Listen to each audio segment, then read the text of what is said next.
Good morning. पिछले videos में हम दिल्ली सल्तनत जो कि 1206 से 1526 पानीपत प्रथम युद्ध तक रही का अध्ययन कर रहे थे। इसके अंतर्गत गुलाम, खलजी, तुगलक, सैयद और लोदी वंश आते हैं। गुलाम वंश का अध्ययन हम कर चुके हैं। इसके सुल्तान क्रमशः कुतुबुद्दीन ऐबक, आराम शाह, इल्तुतमिश, रुकनुद्दीन फिरोज़, रजिया, बहराम शाह, अलाउद्दीन मसूद, नासिरुद्दीन महमूद, बलबन, कैकुबाद और क्यूमर्स का अध्ययन हम कर चुके हैं। आज के वीडियो में हम खलजी वंश जो कि 1290 से 1320 ईस्वी तक रहा से कंटिन्यू करेंगे। खलजी क्रांति। खलजी वंश का अध्ययन करने से पूर्व हम खलजी क्रांति का अध्ययन करेंगे। खलजी क्रांति से तात्पर्य है सत्ता पर तुर्की अमीर वर्ग के एकाधिकार की समाप्ति। अब श्रेष्ठ पद जातीय व नस्लीय आधार पर नहीं जैसा कि पहले होते थे, अपितु योग्यता के आधार पर प्राप्त किए जा सकते थे। बलबन का राजत्व सिद्धांत जो कि रक्त की शुद्धता व उच्च कुलीनता पर आधारित था, खलजी काल में समाप्त हो गया। अब अतः खलजी क्रांति प्रशासन में व्यापक स्थानीय भागीदारी की दिशा में महत्वपूर्ण थी। यद्यपि खलजी सुल्तान भी तुर्क थे, पर उन्होंने गैर तुर्कों को भी प्रशासन में शामिल किया। साम्राज्यवादी आर्थिक नीतियों में उग्र व प्रबल परिवर्तन भी हुए। इतिहासकार हबीब एवं आरपी त्रिपाठी ने इन परिवर्तनों को खलजी क्रांति कहा है। जलालुद्दीन खलजी 1290 से 1296 ईस्वी तक ये सुल्तान रहे। जलालुद्दीन कैकुबाद का आरिजे मुमालिक था। कैकुबाद ने इसे शाइस्ता खां की उपाधि प्रदान कर बरन का राज्यपाल बनाया था। कोतवाल फखरुद्दीन के आमंत्रण पर जलालुद्दीन दिल्ली आया। कैकुबाद के समय जलालुद्दीन समाना में उत्तर पश्चिम सीमाओं का प्रधान भी था। जलालुद्दीन ने किलूखरी के महल में अपना राज्याभिषेक करवाया। किलूखरी किला गढ़ी का निर्माण कैकुबाद द्वारा करवाया गया था। जलालुद्दीन ने सर्वप्रथम घोषित किया कि दिल्ली सल्तनत सही अर्थों में कभी इस्लामिक राज्य नहीं हो सकता। जलालुद्दीन उदार प्रवृत्ति का सुल्तान था। विरोधियों के प्रति उसने दुर्बल नीति अपनाई।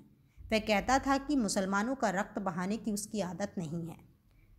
इन्होंने ईरानी फ़कीर सीदी मौला को हाथी के पैरों तले कुचलवा दिया।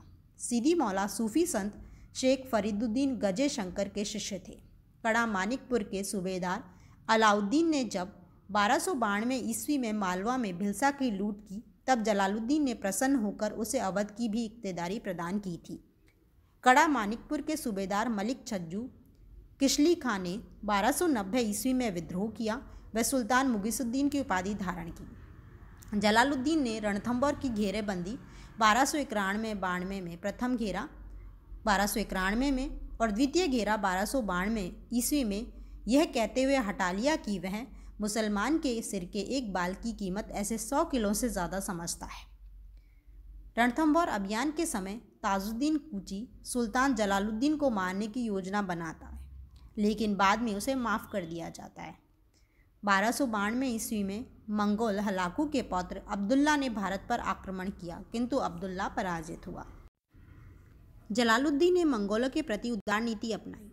वह अपनी एक पुत्री का विवाह चंगेज खां के वंशज मंगोल सरदार उलूग खां के साथ कर दिया। उलूग खां व उसके मंगोल अनुयायियों ने इस्लाम ग्रहण किया। वे नवीन मुसलमान कहलाए। वे दिल्ली के आसपास बस गए जो मुगलपुरा बस्ती कहलाई। दक्षिण भारत में प्रथम मुस्लिम आक्रमण जलालुद्दीन के समय 1296 ईस्वी में देवगिरी के शासक रामचंद्र देव पर अलाउद्दीन खिलजी के नेतृत्व में हुआ था। जलालुद्दीन के भतीजे अलाउद्दीन ने 1296 ईस्वी में उनका कड़ा में गंगा नदी के तट पर छलपूर्वक वध कर दिया। सुल्तान बनने के बाद अलाउद्दीन ने जलालुद्दीन के पुत्र अरकली खां समेत उनके परिवार के सभी सदस्यों का कत्ल कर दिया। जलालुद्दीन खिलजी की विधवा मलिका ए जहान ने अपने पुत्र कद्र खां को रुकनुद्दीन इब्राहिम के नाम से दिल्ली का सुल्तान घोषित किया। जलालुद्दीन खिलजी दिल्ली सल्तनत का प्रथम सुल्तान था जो मानता था कि राज्य जनता की इच्छा पर आधारित होना चाहिए। वह उदार निरंकुश था। दीवाने वकूफ़ नामक विभाग की स्थापना जलालुद्दीन खिलजी द्वारा करवाई गई। जलालुद्दीन खिलजी ने निकट संबंधी मलिक अहमद चप को अमीर हाजिब के पद पर नियुक्त किया।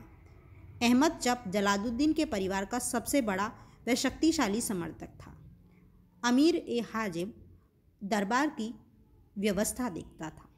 दिल्ली लखनौती के मध्य फैले जंगलों को साफ करा के डाकुओं एवं लुटेरों से रक्षा की। नयन जैनी जलालुद्दीन का अधिकारी था। अमीर खुसरो जलालुद्दीन के समय शाही पुस्तकालय अध्यक्ष था। ख्वाजा खातिर जलालुद्दीन के वजीर थे। अलाउद्दीन खिलजी ये 1296 से 1316 ईस्वी तक सुल्तान रहे। बलबन ने सल्तनत का सुदृढ़ीकरण किया तो अलाउद्दीन के समय सल्तनत का साम्राज्यवादी युग आरंभ हुआ। स्टेनले लैंडपुल ने अलाउद्दीन को सल्तनत का समुद्रगुप्त कहा है। वुल्जले हैक के अनुसार अलाउद्दीन के साथ सल्तनत का साम्राज्यवाद प्रारंभ होता है। अलाउद्दीन का आरंभिक नाम अली गुरशस्प था। वह 1290 ईस्वी में अमीर तुजुक बना।